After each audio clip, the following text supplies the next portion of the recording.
Your Excellencies, ladies and gentlemen, the COVID-19 pandemic has shown us just how devastating a global cross-border threat can be.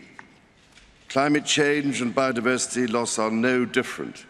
In fact, they pose an even greater existential threat, to the extent that we have to put ourselves on what might be called a warlike footing.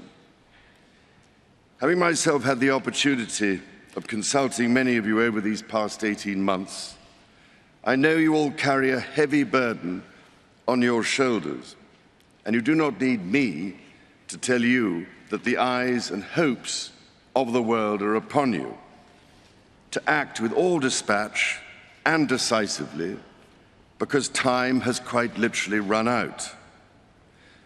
The recent IPCC report gave us a clear diagnosis of the scale of the problem. We know what we must do. With a growing global population creating ever-increasing demand on the planet's finite resources, we have to reduce emissions urgently and take action to tackle the carbon already in the atmosphere, including from coal-fired power stations. Putting a value on carbon, thus making carbon capture solutions more economical, is therefore absolutely critical. Similarly, after billions of years of evolution, nature is our best teacher. In this regard, restoring natural capital, accelerating nature-based solutions, and leveraging the circular bioeconomy will be vital to our efforts. As we tackle this crisis, our efforts cannot be a series of independent initiatives running in parallel. The scale and scope of the threat we face call for a global systems-level solution based on radically transforming our current fossil fuel-based economy to one that is genuinely renewable and sustainable. So, ladies and gentlemen, my plea today is for countries to come together to create the environment that enables every sector of industry to take the action required. We know this will take trillions, not billions of dollars. We also know that countries, many of whom are burdened by growing levels of debt, simply cannot afford to go green. Here we need a vast military-style campaign to marshal the strength of the global private sector. With trillions at its disposal, far beyond global GDP, and with the greatest respect, beyond even the governments of the world's leaders, it offers the only real prospect of achieving fundamental economic transition. So, how do we do it? First, how do we get the private sector all pulling in the same direction?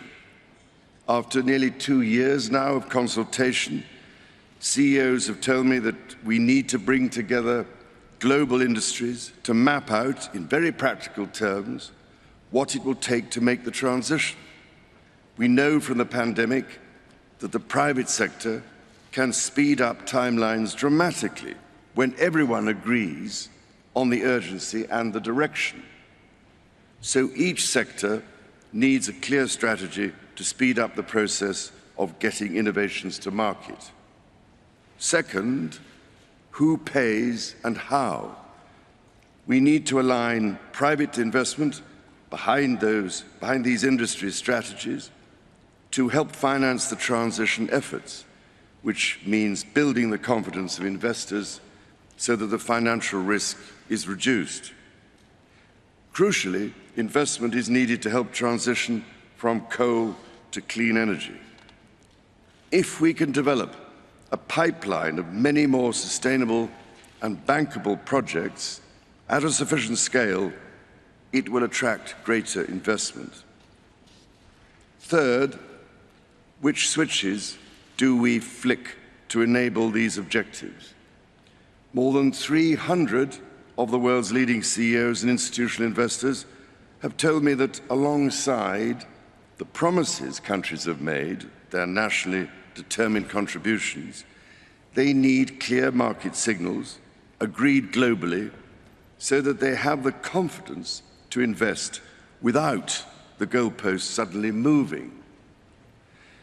This is the framework I've offered in the Terra Carta Roadmap, created by my Sustainable Markets Initiative, with nearly 100 specific actions for acceleration.